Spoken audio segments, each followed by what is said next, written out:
Welcome, everyone. Thank you for joining us. I'll just kind of give you a little bit of background. So Southeastern University is a small Christian university in Central Florida. We like to describe it as we're halfway between Disney and the Gulf beaches. So that's how we kind of sell it to our prospective students. Laura Grace Hodup is my co-presenter here. She serves as the Link resident director here. So if you think about what a resident director does in a regular dorm or residence hall, she does that for all of the Link students, no matter what dorm they live in. She has her master's degree and has years experience as a teacher and a coach. And in her role here, LG, which is what the students refer to her and call her, that's what she prefers, serves as kind of their success coach. She meets with them individually weekly to monitor their academic, social, and spiritual progress. She also directly supervises our team of peer mentors, which is what she will share with us a little bit later today. My name is Kelly. I serve as the program director for SEU Link here. I have a master's degree and in communication disorders and practice as a speech language pathologist for over 25 years before coming to SEU.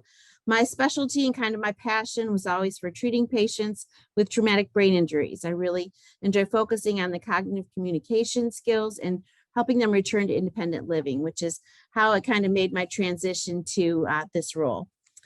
So I'm kind of going to start with a little bit of a story of one of our former students, and it kind of just gives you a picture of what inclusion can do in the life of a student. So Jolena was here, and in her first year, she lived in a dorm. It was set up with 2-person rooms, and so she had a roommate who was another Link student. That year was, she did okay, but she went home every single weekend. She had frequent issues with homesickness and anxiety, so it was kind of a struggle. So in year 2, we switched things up a little bit. She lived in a residence hall now that had an 8-person suite. Her roommate was her residential mentor, and then there were 6 other traditional students living in that suite in the 3 separate bedrooms. They have a common living area too and a shared bathroom in that suite. So turns out that was a little bit of a change for her. She was able to develop some friendships, and she ended up staying at school almost every weekend that year. And by Thanksgiving, she really did not even want to return home for the holidays with her family. So that kind of showed how much she was enjoying life here. And then by the end of the year, she had kind of tentative plans with one of her suite mates, not even her mentor, to get an apartment. That was kind of what they were planning. And it didn't work out because of that other student having to leave, to not being able to, but it was just such a change in her vision of what she could achieve, what her life could look like, just in that one little change that we made. So then shortly after graduation, she had been putting off taking her driving test for years, and she finally decided she had the confidence to try it, and sure enough, she passed. So there was such a turnaround in her attitude, her confidence, and just even the expanse of her dreams and her goals for herself. So kind of sets the tone for how we approach inclusion and equity across campus, and gave us kind of motivation to continue doing that in the lives of other students. So our university president frequently speaks to us about the mission of the university, which is to equip students to discover their divine design. So that mindset really is the foundation of the Link program. And that's what we do every day. We endeavor to assist these students in discovering their strengths and use them to achieve their goals. The culture at SEU has been integral in the success we've had, seeing our students accepted and included by our traditional students and even the faculty. The entire campus reflects this mission statement every day, from students to staff to faculty. Everyone at SEU understands that we are all made with unique gifts and abilities. So as you all know, IPSE programs are focused on increasing employment, and data by PayPay and colleagues support that outcome. So the other intended outcomes that we really focus on in terms of this presentation are those independent living skills, the self-advocacy, and just that overall adapting to being an adult, and that transition away from high school to adulthood. So in designing our program, we thought about what a traditional college student does at college and how those experiences combine in order to develop those skills. So our overall approach is to create a community a family-like atmosphere, basically between our LINK students, mentors, and staff. We invite anyone associated with the program to all of our social events, our service events, anything that we plan, we invite them. And we also say, hey, bring some friends along. It doesn't have to be just you, because that allows our students more chances to expand their social circles.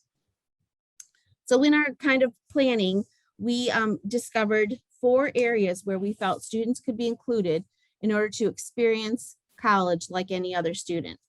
So we looked at the living experience, the classroom, the campus, and the community. Then we analyzed those areas and kind of made a plan for how can we get our students more involved and included. So in terms of living experience, we intentionally chose a dorm which offered the 8-person suites. The suites have that common living area, the 4 2-person bedrooms, and a shared bathroom. So what we will do is put not more than 2 of those rooms in there would have a LINK student and their residential mentor.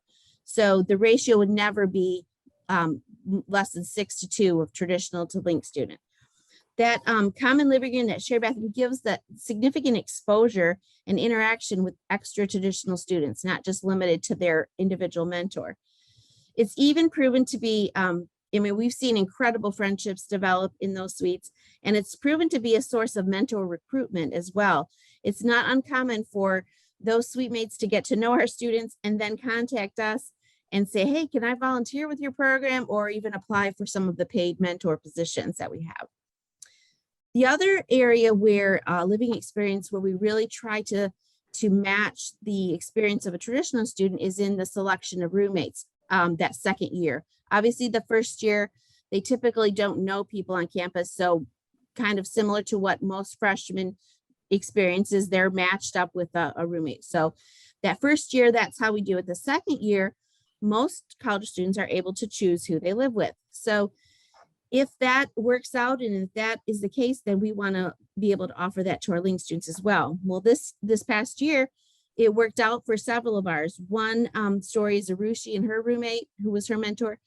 They just ended up being the best of friends. And the mentor wanted to remain a mentor in the program. Arushi wanted to stay with her mentor. And so we were like, why not? This is what a college student gets to do, is choose who they live with.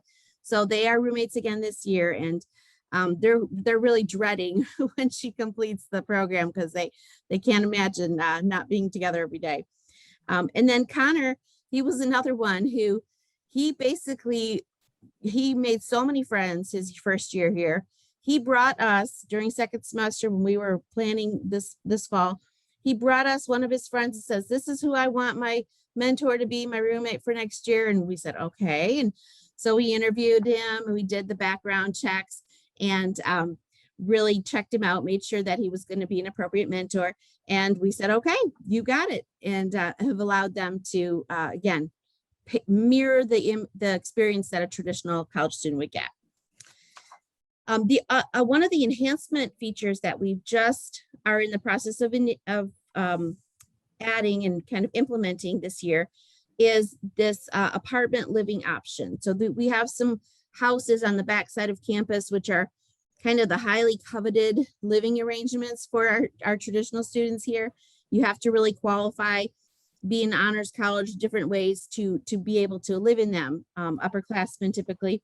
But we have housing on our side, and they've agreed to let some of our select students that we feel qualify, that for their second year, that can be their living option. So this spring, we will be looking at a few of our first year students, the ones that we feel have demonstrated high level of independent living skills.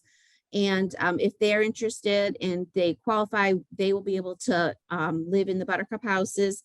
And that kind of simulates more of an actual apartment. There's a kitchen in those. It's not like a typical dorm room. So again, we're really being able to integrate our students into all of the options and features that traditional students are open to them.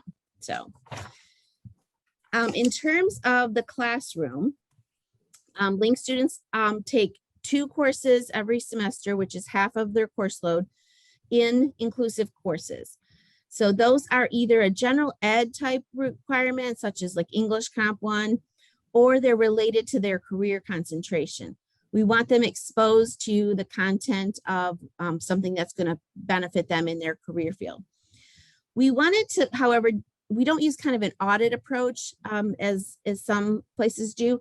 We really wanted the expectations to be similar to that of a traditional college student, not just to be able to sit there and show up. We wanted them to have some work that they needed to do and kind of show some effort and really have that pressure in a way as what the traditional students do. So we meet with individually with each inclusive faculty prior to the semester and modify that course syllabus for each student. We determine which items on the syllabus, or we shorten maybe the length of an assignment or whatnot, but we design that syllabus so that it's achievable for them, but they have to put some effort in. And then we measure satisfactory academic progress in those inclusive courses as 90% attendance and 80% timely completion of the assignments on the modified syllabus. So it's worked really well. We've got fantastic inclusive faculty that we keep the communication going throughout the semester, and we've had really good success with that. So the other piece of the enhancement grant that we just started this year is offering some of our students the option to take courses actually for credit. So if in their second semester of their first year, they are able to complete the assignments on the syllabus of that course without any modifications and pass the course, they are eligible, if they're interested, to take their courses in their second year for college credit.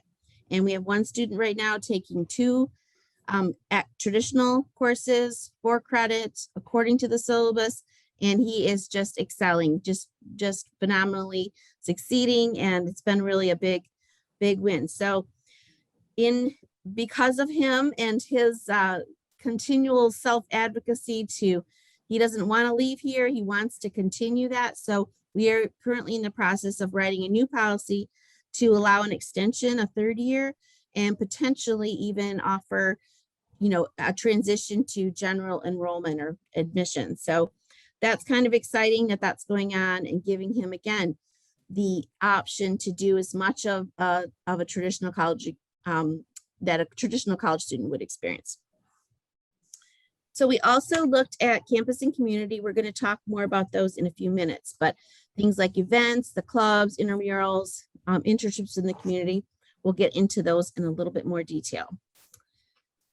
So with our approach, we kind of looked at 4 ways that we kind of tackled it. We have intentional program design, our networking across campus, and our peer mentor system, and then how we promote the program.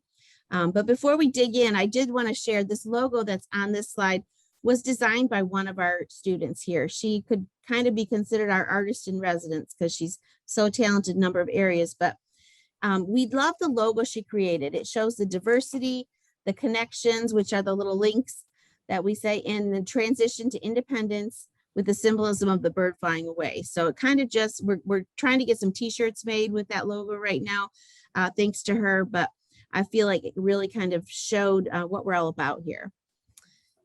So in our program design, it starts from even before the student arrives on campus. As soon as we send out that acceptance letter, we kind of begin to change the expectations. We kind of want to prepare them for, it's not high school where your parents are doing the communication with the school at all. It's going to be on you now. So we change that expectation right from the get-go. I tell the student, okay, I'm going to be emailing you what I need as we work through those steps of enrollment. And I want them to be the one to respond to me. Of course, they can ask their parents for help. But as we proceed, I just really want to set the tone for, this is about you and what you can achieve and your goals, and kind of moving away from relying on their parents as much. So the other area before they even arrive, what we want them to feel included and comfortable when they come to campus. So we introduce them to their mentors in that late spring, even before the end of the semester. So they have all summer to communicate, text, FaceTime, and keep in touch. And that just gives kinds of decreases that anxiety when they're thinking about coming to campus, helps them feel comfortable and confident about it. And also those girls, they know they like to plan their decor themes and stuff over the course of the summer so they can make their rooms look nice. So that's kind of some of the things we do in even preparation. Communication is just vital. We probably over communicate, but my philosophy is you can't. We want to be able that we're keeping on top of how things are going with all these students and that no one is floundering or falling behind. So we meet weekly in department meetings where we just bring up student issues, mentor issues, upcoming events. We're just constantly sharing with each other so that we make sure we're not missing anything. This year we started a LINK seminar, which all LINK students, no matter what year they're in, come just once a week to a meeting, and we give them information, and we take information from them. We kind of find out about their how much they're engaged on campus, their social data, so that we can measure that. Every semester we hold PCP meetings, which allows the student, the mentors, the family, any staff, anybody that the student invites to their meeting to kind of just get on the same page as far as where we are with progress, where we're going in the future. We also hold monthly mentor teams. So LG will meet with all of the mentors that work with one individual student about once a month, just to kind of share those, and she'll talk about a little bit more about those. And she meets weekly with the student, again, to check on their progress. Orientation is the next area that we kind of considered, how we prepare our students and how we prepare our mentors. So about a week before classes, the mentors come, we do training with them. We do team building with those mentors, again, to get them excited and enthusiastic about the program. And then once the students arrive, we do team building between the mentors and the mentees and create that sense of community. I think that is just irreplaceable for how much that's helped our program grow. Word of mouth has proven to be the greatest source of recruiting mentors and finding internship locations. The more that people find out about us and how students are involved and capable of things that nobody ever thought they were, that's really kind of helped us get a good reputation on campus and make connections and get advocates that help share the word. Obviously, the inclusive courses, which I've already described, and then the internships happen the 3 final semesters, second, third, and fourth semesters. Each one of those internships increase in hours every semester. And the first 2 are on campus and the third one is off campus. But that is another way our students are being included and involved and integrated into the campus and the community. We kind of put some goals down for our students as far as social engagement or extracurricular activities. So we tell them we expect 1 time per week that they're doing something with a group or socially, and then at least 1 time a month they're doing community service. There's lots of opportunities. We'll talk a little bit more about them in a minute. So that's kind of, we're giving them those goals, but most of them exceed it abundantly. You can't even, that's just, it's not even ever a factor, but that's kind of just the baseline.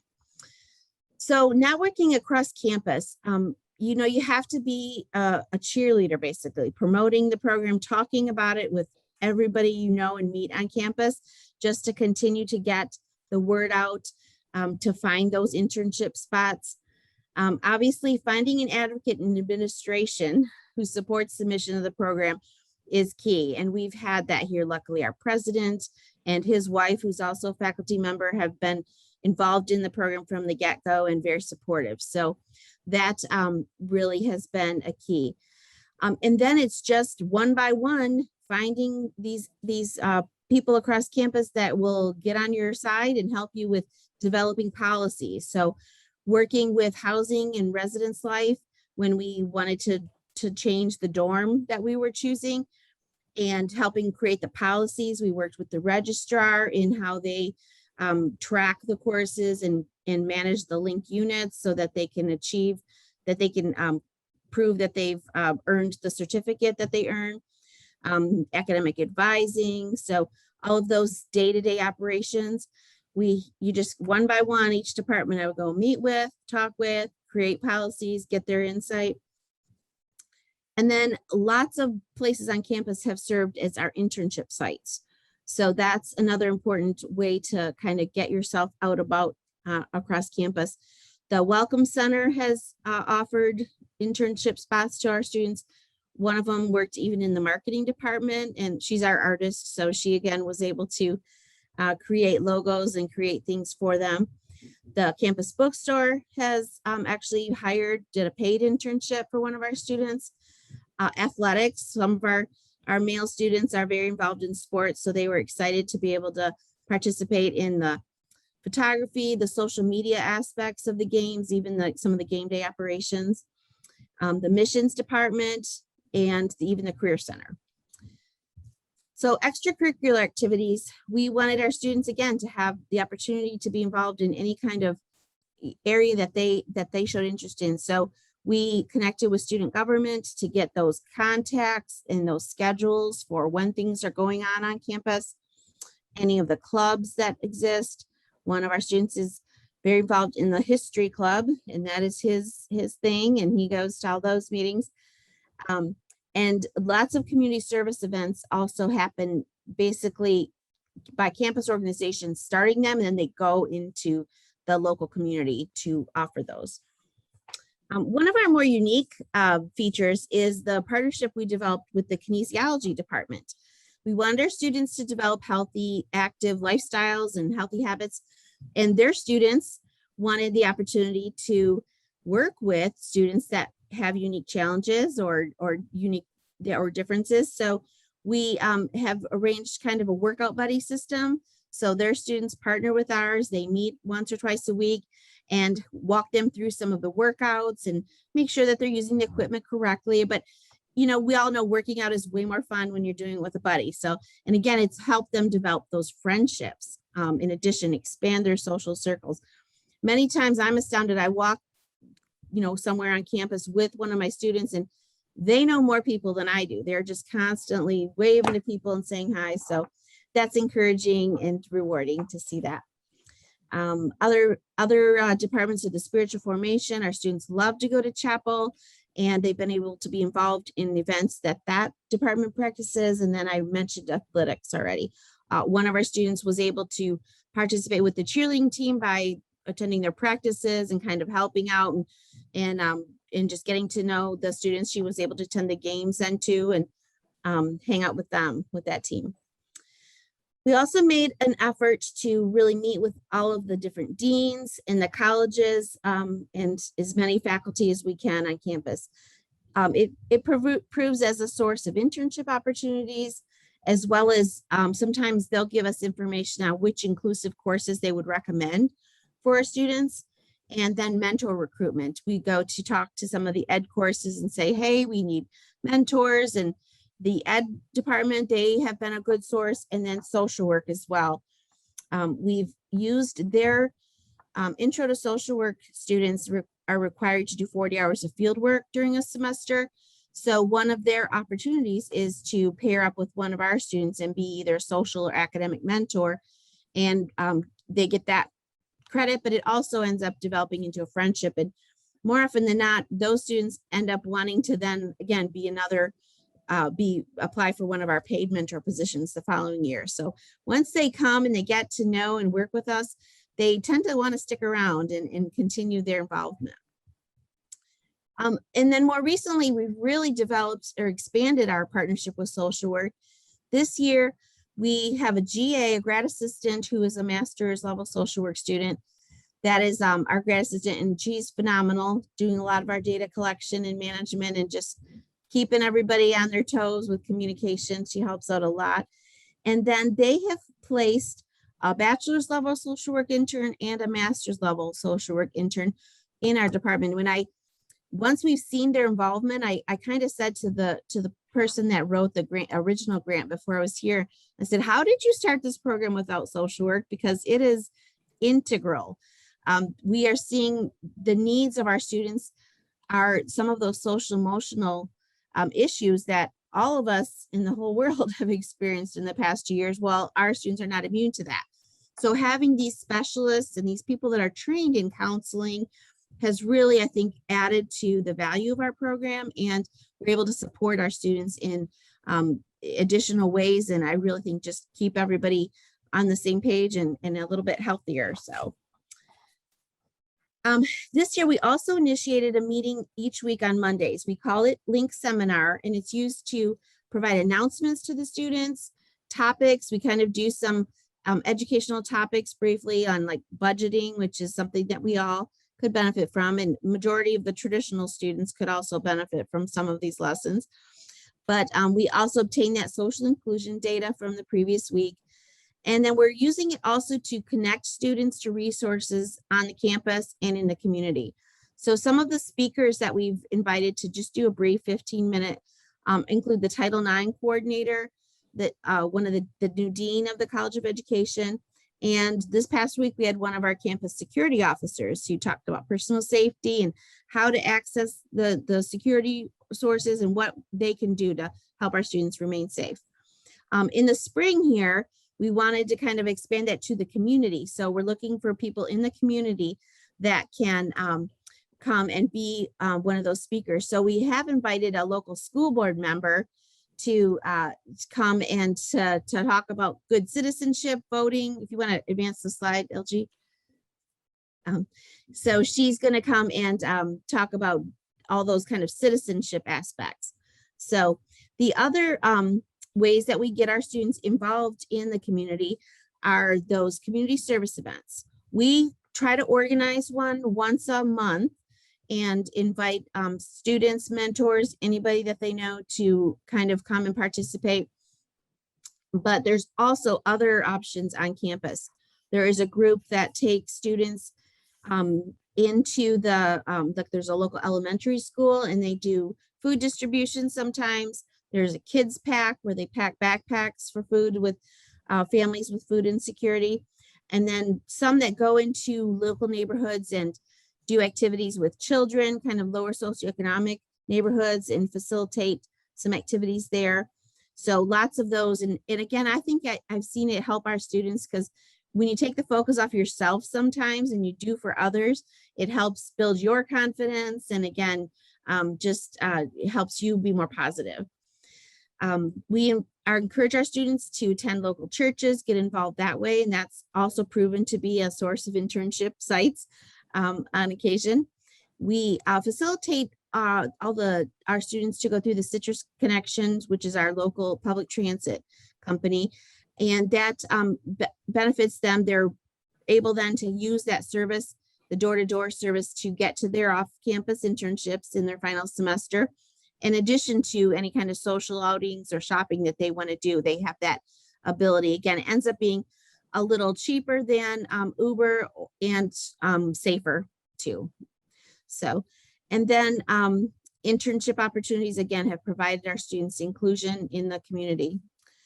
We have also invited speakers from even the county sheriff office to do personal safety training and talk about what they can offer.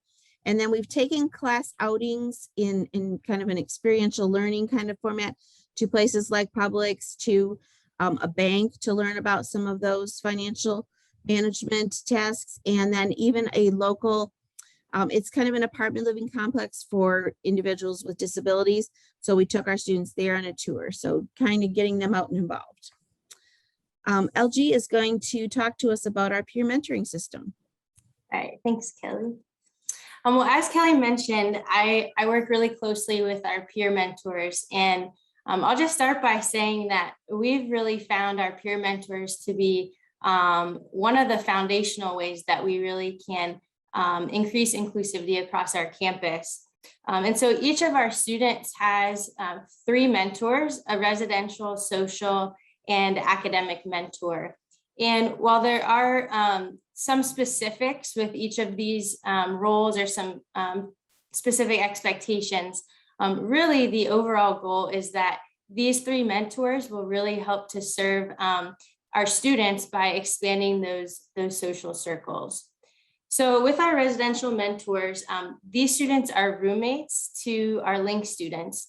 And as Kelly mentioned, we have selected to put them in dorms that provide at least a 6:2 ratio of traditional students to LINK students. And so what we really desire to see from our residential mentors is that they're really helping to connect our Link students to the other suite mates, the others that live in that dorm with them. And so this has been really valuable just in the sense of our Link students being able to just transition and adapt to some of the norms of a college living experience. And so those things might include just even seeing how to handle conflict that might come up between suite mates, or it could be just understanding how a college student manages their time and their schedule. And it's really been neat to see one of our students in particular, his suite mates, they like to get together in the common area and they'll watch movies or they'll play video games. And so that has really helped to get him out of his room and interacting with some of those other suite mates. And then our resident life team also hosts dorm events. And so this is something that we would expect our residential mentors to know about, and then to make sure that they're communicating those kinds of things with the Link students, making sure they're aware of these events, and then encouraging them to attend, or even attending those things with them.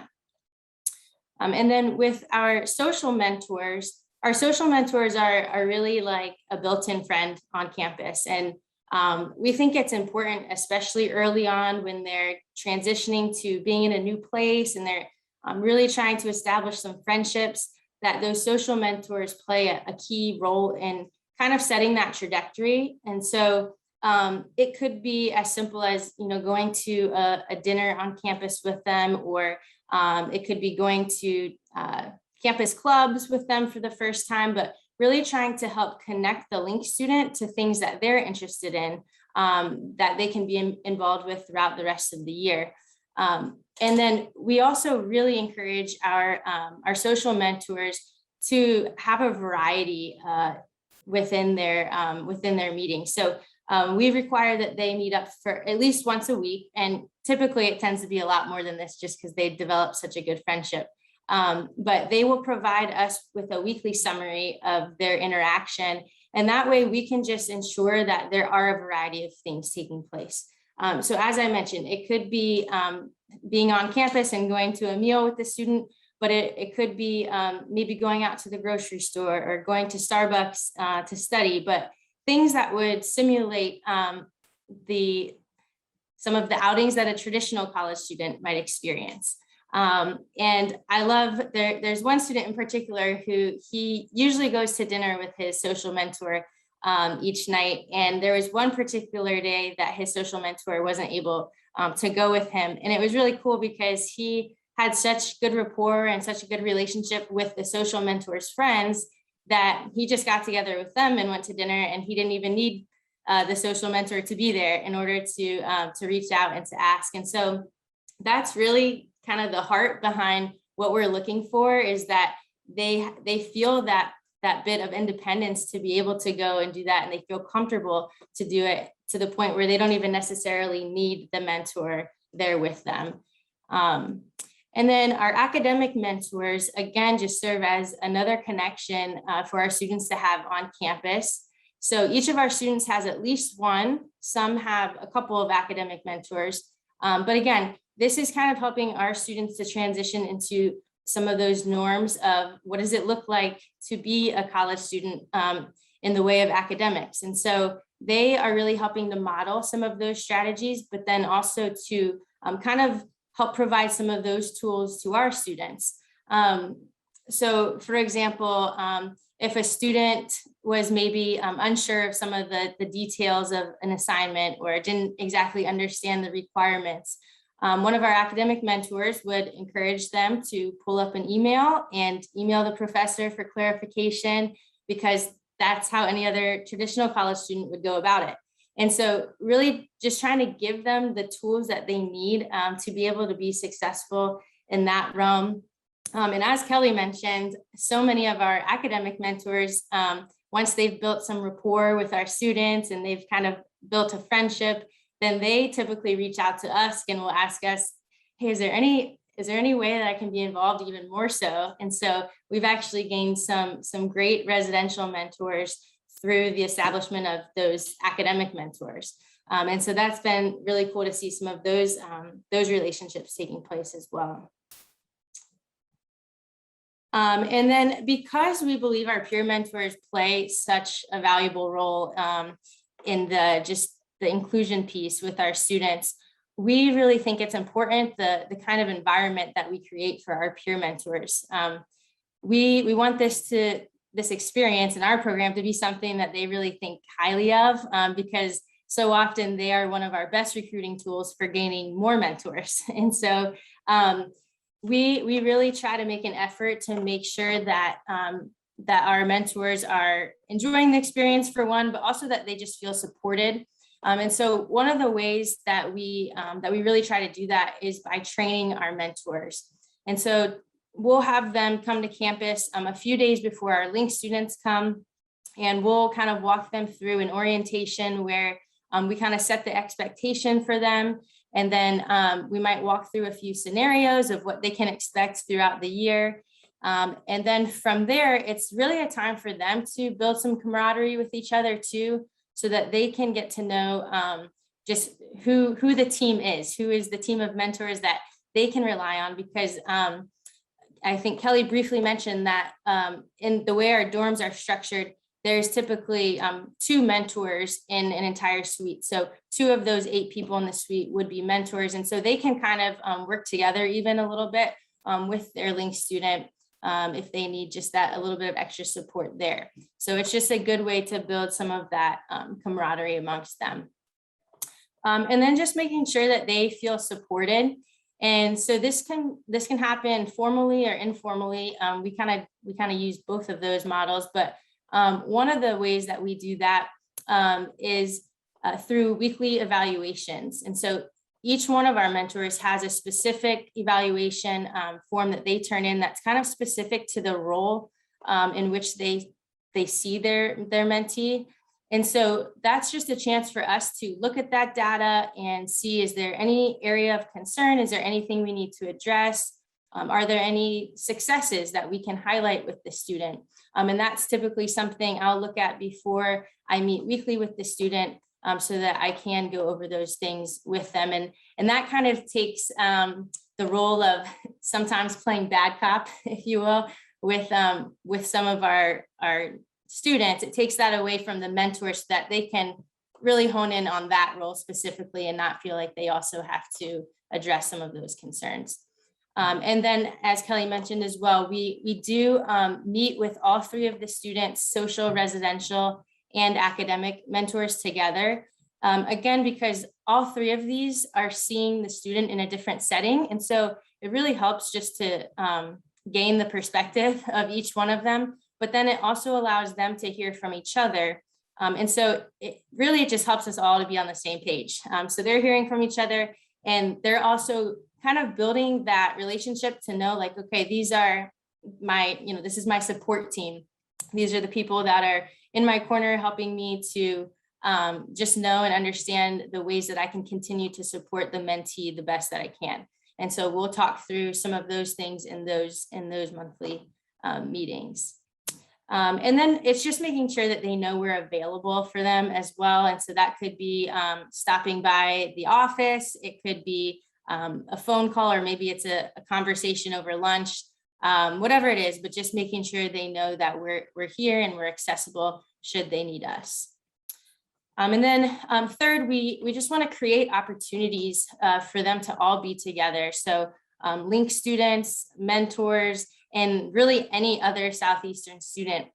We host a once-a-month event that could be a game night, mini golf. We've done a cookout.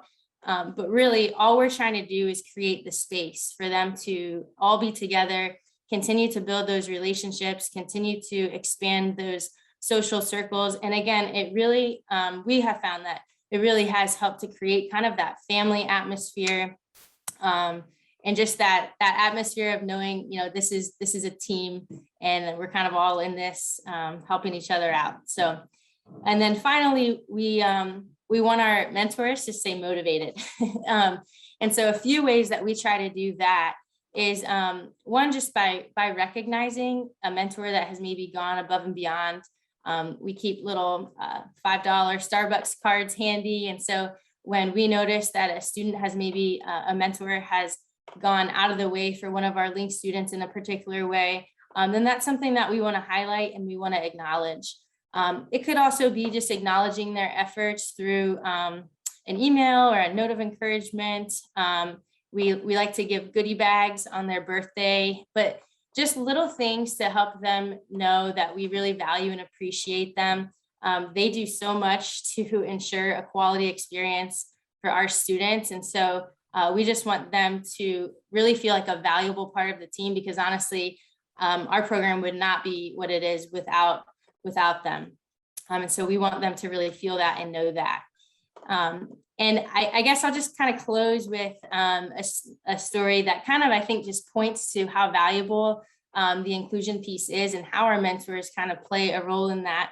But I was a couple weeks ago walking down, we have kind of like a main sidewalk that runs through the middle of our campus. And so I was walking down that sidewalk with one of our students, and we probably got stopped about 5 times from one end of campus to the other for students just to stop and say hi to her. And then we were actually riding Citrus Connections, our regional transportation service, and we were going downtown for this student to check out a potential internship. And so while we were down there, we walked into one of the local coffee shops, and I noticed the student just was kind of struck up a conversation with the lady who was taking the order. And so I asked her, I said, oh, I was like, do you know that person? And she was like, oh yeah, she works in the coffee shop at school. And then a few minutes later, another girl walked in, and I noticed she was waving to that girl and then had struck up a conversation with her. And I said, how do you know her? And she said, oh, she's in my hospitality class at school, and she's actually one of my group members. And so it's cool to see the relationships go beyond the campus and the classroom and even extend into the community. And then furthermore with that, there was a suite of girls who actually, they weren't her suite mates, they were the suite mates of another Link student.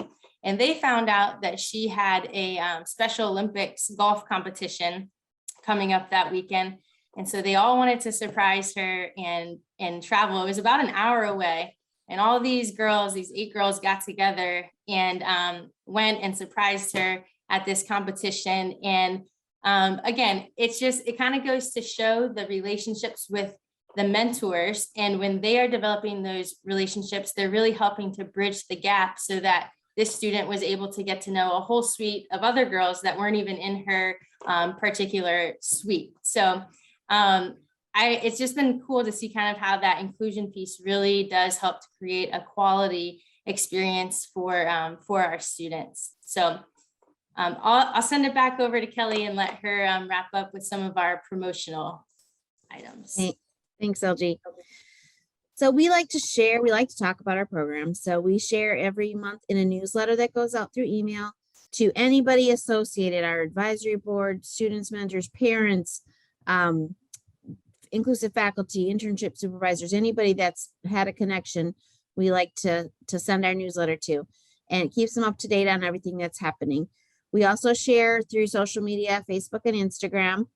And then we also, besides our website, we have an internal website through the campus library, which we use to post the mentor job descriptions, the applications for the mentors, and then our list of community partners. Anybody who's hosted an intern or interacted, we'd like to recognize them from the community. The university has taken and chosen to feature some of our students in their own, broad university-wide publications. When we had the first graduate of the LINK program, the president spoke about her during the commencement address, and there was a paragraph right up about her in the program. And one of our students had her artwork featured in the student-wide spring art show. So again, included just like any other student. And then there was a feature in an alumni magazine as well. And then recently, one of them was in a photo shoot. They chose her to be in, it's a new chapel series. So there's a big, large photo on the back of the stage that they project. And it's a bunch of different students from different ethnic groups and heights and colors and hair and whatever. But she's one of them represented there when they have the opening for the chapel. So that was exciting to kind of see her included there. In conclusion, I kind of want to I just want to share, I recently read a book called Out of My Mind by Sharon Draper. It's about an 11-year-old girl who has cerebral palsy and is unable to communicate. But the experience that that's described in that book about her finally being included in a mainstream classroom just really struck me. And it just clearly shows how life-changing that inclusion factor is. And just since I read it, we're going to copy that and use that as some of our educational material for our mentors to get through to them how important their role is and what this inclusion and acceptance can do. So overall, I'll just say that it's been exciting and rewarding to be here these past 2 years and to see the changes in our students. The inclusion piece is critical in allowing them to learn from others and just expand their horizons and dreams. It's exciting to see that they can achieve more than they ever thought they could, and for the parents to see that too. So we don't want to limit them. We want them to dream big, and it's exciting to see them to those dreams to even expand beyond what they thought. So we will have time for any questions if we can do that for anyone. Just feel free to unmute yourself. So ladies, I'm going to share in the chat box that somebody says, can you please share successful videos or checklists for residential and academic mentors? Yeah, I responded to her. I think if she can specify a little more, we may just try to talk to her, set up a meeting to kind of talk more. I'm not sure we can answer that really quickly, but we're happy to share materials. We just need to kind of fine tune what exactly she wants. Thank you so much. Mm-hmm.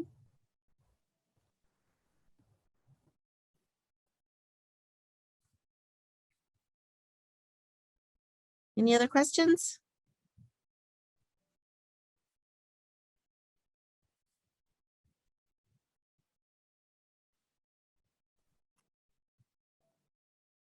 I don't see anything in Whova. So I think we're good. But again, please unmute yourself if you have any questions. Thank you so much, Kelly and Laura. It was great, your presentation. We still have a few minutes, so if anyone has any questions, please just go ahead. I did put my email in the chat. If anyone wants to email me, we're glad to set up a chat, a phone call if you want any additional information about our mentor process or anything that we could help with. Thank you. And the fact that the session ends at 4:30 doesn't mean that it goes away from Whova. So if anyone have further questions, they can just go back. They can go into Whova and just pose the questions, and it will go to Kelly and Laura, since they are the presenters. Okay. Okay. Well, thank you so much. Thank you so much for joining us. I hope that you enjoyed it, and we hope you have a great rest of your afternoon.